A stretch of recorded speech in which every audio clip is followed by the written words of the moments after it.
Howdy folks. So what we got going on in this video is just a little bit more of my personal side, I guess, not the business side. I do enjoy square bodies. I have an old Ford 77. It's nice, but not nice like this one is. I just bought this one a little over a month ago from a guy in Indiana named Joe. Absolute gem of a guy. So the truck's all original. It got repainted by the guy that owned it before Joe. It's got 120,000 miles on it. And yeah, it's got a 350 carbureted engine with a 4-speed automatic. It's a 4x4. But yeah, it's a really nice truck. I'm pretty excited about it. I took it in for a safety and it needs some work. Needs some new ball joints, some rear brakes, new windshield wiper motor, and I need to figure out how to get the horn to work. But yeah, so I guess I'll show you give you a bit of a tour of the truck. So right now it's sitting on 33s with 15-inch rims. A few weeks ago I ordered some 20s with 35s. That's kind of more my style. I have that on my old Ford. I just like that better, just personal preference, but this is Mika. But yeah, all original interior.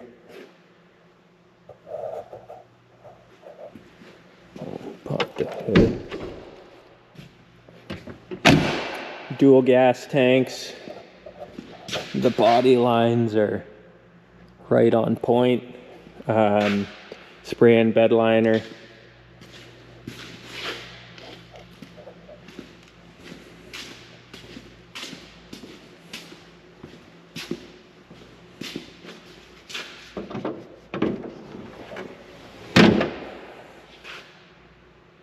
As you can see, it's well taken care of. The only thing that didn't get repainted was the firewall, but other than that, everything else is original.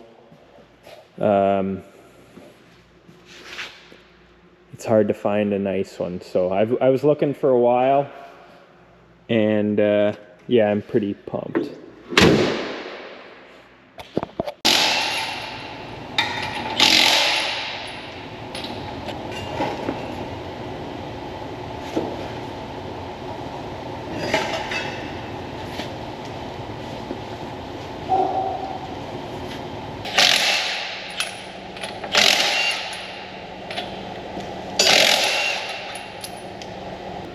Alrighty, so full disclosure, I did the other side already. It took me 2.5 hours. I didn't know what I was doing. Well, I kind of did, but I had to YouTube some stuff. And I had to make a tool, which was a little bit more difficult than I thought. This doohickey. So it's for a Dana 44 axle. It's for the top ball joint. So yeah, so we'll do this side. I know this side's got the steering arm, so it's going to be a little bit different, but shouldn't be too bad. So yeah, if it looks like I know what I'm doing, I don't, because I had practice on the other side. So yeah, we'll get this side off and then go from there. Alrighty, so running into a bit of an issue. So on the Dana 44 axles, you need a special spinner on the top to, I guess this is an adjusting collar for the top ball joint.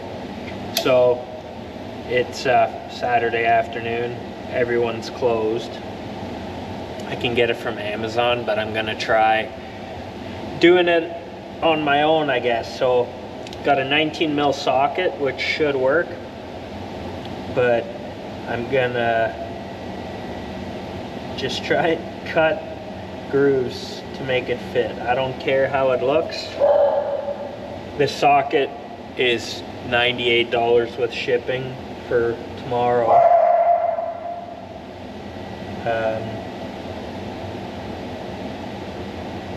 $98 with shipping tomorrow, so I thought, well, the worst I could do is screw up a 19 mil socket, so let's see if we can do this.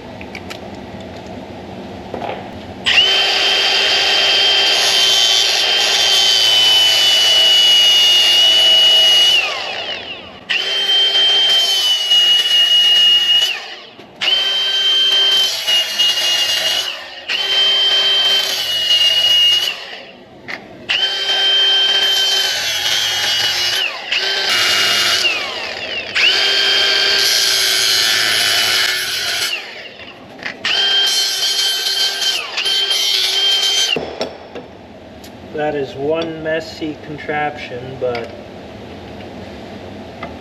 I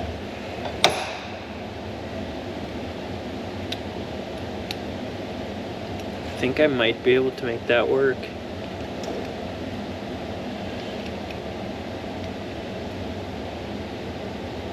I think. Try it out. Alright, so we got there's a snap ring in there, and then there's a spring clip that runs around the outside. It's a bit of a bugger. You need 2 picks. Hands are too greasy. Okay, that's the 4-wheel drive locking collar. You guys can see.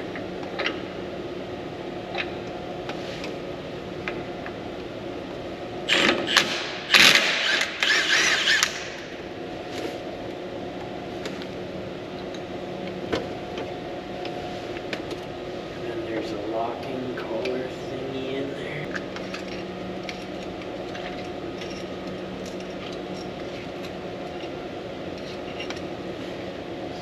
It's got a little bit of a divot on the one side, so that holds it in place. That grease looks lovely.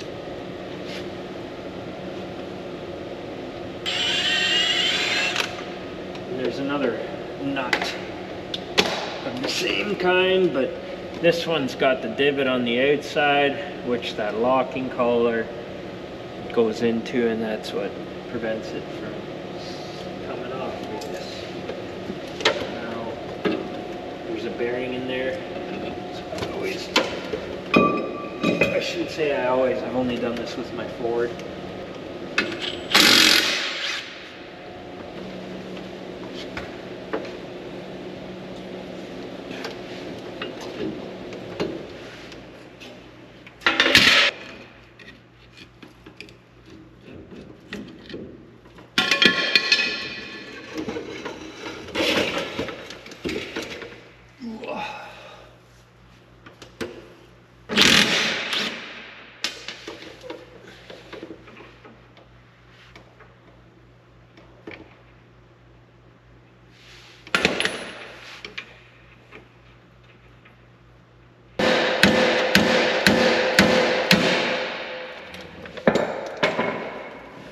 I think that's done.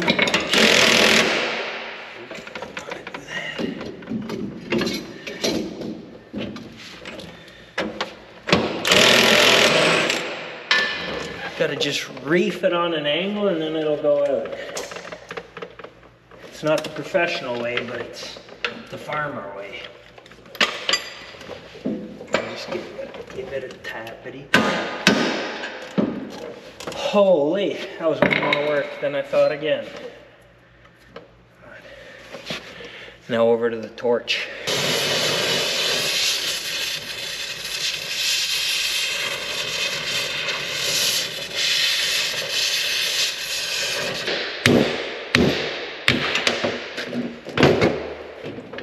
Just like that.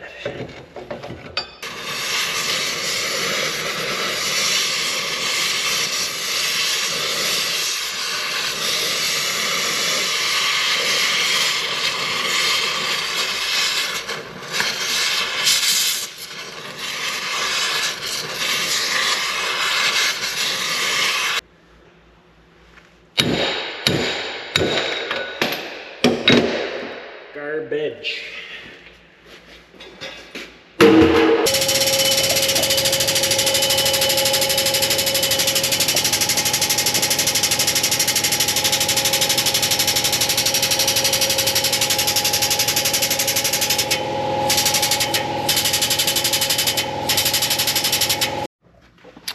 Alright, so got the new ball joints all in. I didn't show this last one because I had to do a bunch of monkeying.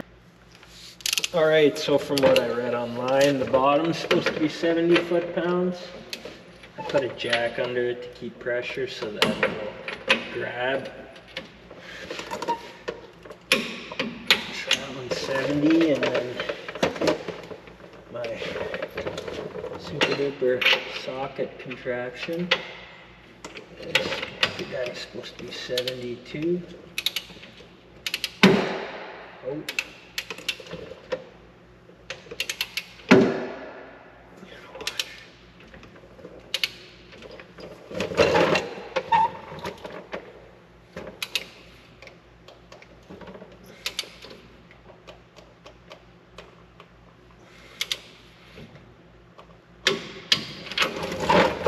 And then the top nut's supposed to be 100.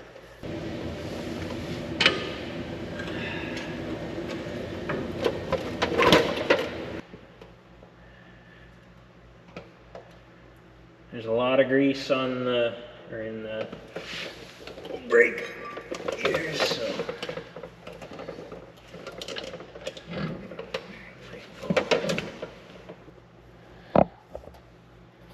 That's gonna be quite the video there, Tom. This is not how I was planning on this going. I thought this was gonna be like a nice clean cut video. Nope, covered in grease, and I've been at it for 4.5 hours.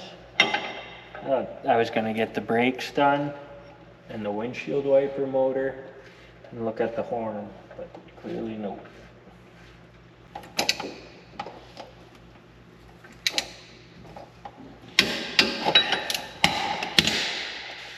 Alright, that spins pretty freely. Okay, now next. So, this retaining ring goes in.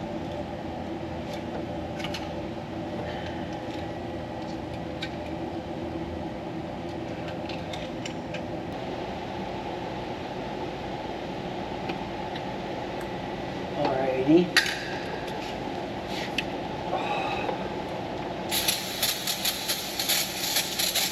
It's gonna hurt.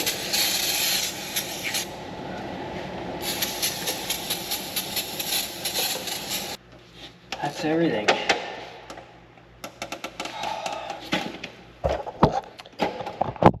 That was a lot more work than I thought. It's a freaking war zone here. I'm covered in grease.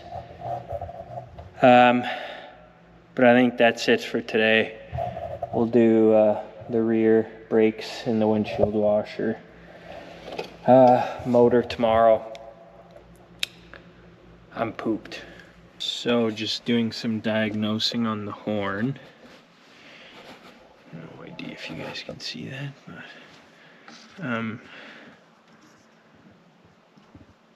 so there's an indent button.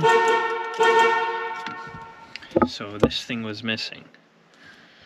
So $14 part. It's in there like so. There's two parts, or two pieces where you can thread down in, and then you turn the center bolt, I guess, and then it should pop off. Just like that.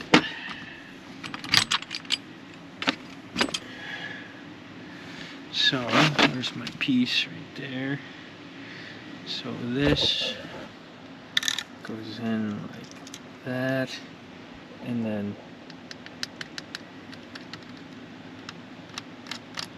why isn't it working? This doohickey apart, and I think what happened is you can see this little tab here. I think I pushed down on it too hard and it's not getting contact, so we'll pry that ring back up into that, or that little tab, and then see if that works. So how the horn works is this thing sits in there like that, And then this thing is what makes contact to the copper ring on the outside. So I think I'm going to clean that off and then just put a little bit of lubricant on there to make sure it all works good. Because technically this to this should make it go. Yep. So the horn works. This is going to be quite comical, I think. There's quite a bit of pressure behind this spring here, and this little snapping collar has to fit in, and I gotta try and push down on this and try and push that collar over. So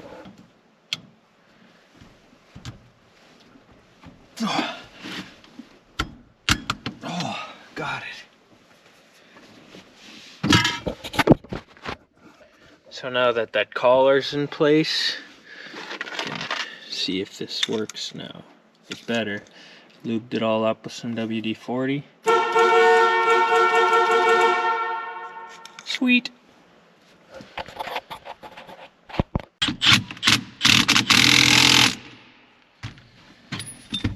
Okay. Oh no, I forgot this. Shoot. Oh, okay, that's gotta go back on. Ah.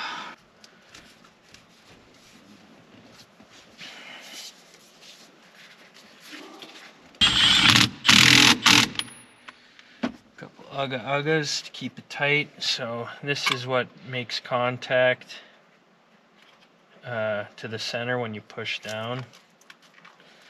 This button's half shot, but we'll see if this works. Oh man, I'm pumped. Sweet. That was a nice fix. Simple-ish. So finally, after screwing around for an hour, I got the other side done, so this side should go quicker. I don't know how you full-time mechanics do this, because if I had to do this full-time, I'd have to sit at the front row of the church pew every Sunday. But I think we'll make it look like I know what I'm doing now at least, so. Alrighty, got it back together the right way this time. So I'm gonna go in for supper and gotta figure out how to adjust these things. So when you put new brake pads on, you gotta turn that adjuster thingy in. And yeah, so got it set properly. I think when it goes back in to finish up the safety, I'm just gonna get the guy to double check the measurement, because I think there's a tool that will measure this. These drums are fine, they're nice and smooth with no scores in them. But it'll take a measurement from this to that. But there's an adjusting tool here. It's a self-adjuster, but turn it all the way in clearly with a new set of brake pads. So yeah, it just kind of fits on like so.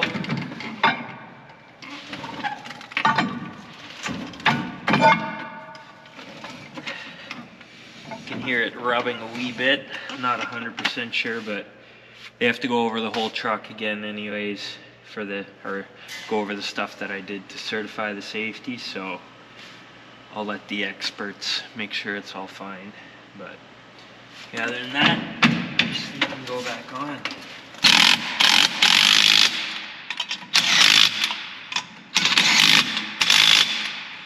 I'm not gonna bother torquing them because the truck only has to go a kilometer down the road. I think that's good. We'll do the other side now.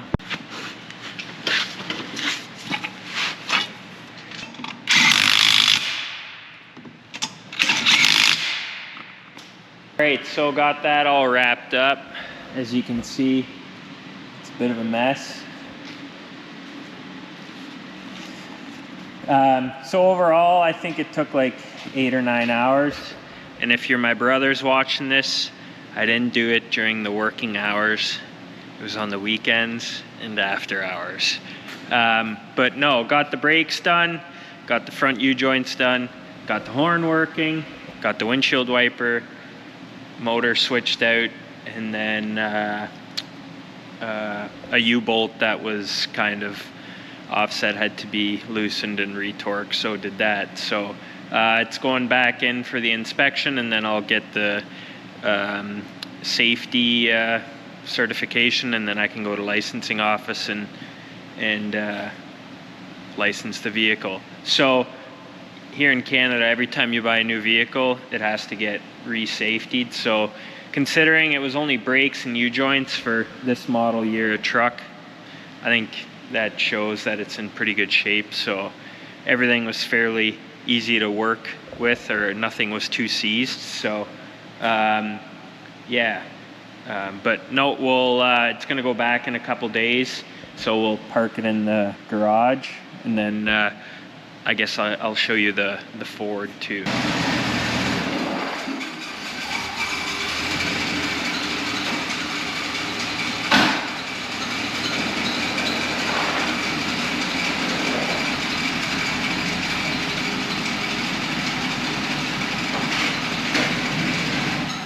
So got the truck inside here. This oil leak isn't from this truck. It's from the old Ford. I think I need to pull the engine. The flywheel seal is leaking. Yeah, a little bit about this truck. It's a 77 F-150 custom. Sitting on 20s with 35s. Funny story is, Mika actually bought me this truck. She had puppies during COVID, and I thought I'd spend that money on a truck. So yeah, but yeah, the engine's got a leak in it, so I might pull the engine this winter. Well, the plan is to pull the engine this winter, and then I'll maybe send it away and let someone professionally look at it and just go over the whole thing while it's out, and the transmission too, but we'll see. But nothing special about this truck. Yeah, it's a F-150 custom. Interior's fairly nice. It's got a 4-speed. That's the fun part about it. Interior could use some freshening up. Here's a plug for some friends if you need some quality bedding. Vice grip to run the back, or to run the passenger window. But yeah, just I guess this is my hobby, but I got some exciting stuff planned for this truck. I won't say too much, but if you know what this is going on that. So yeah, I'm gonna do an awesome trip here in about a month and a half, so I guess stay tuned. But thanks for watching, and appreciate it. Yeah, this is just a little bit more my personal side, the hobby stuff, so thanks.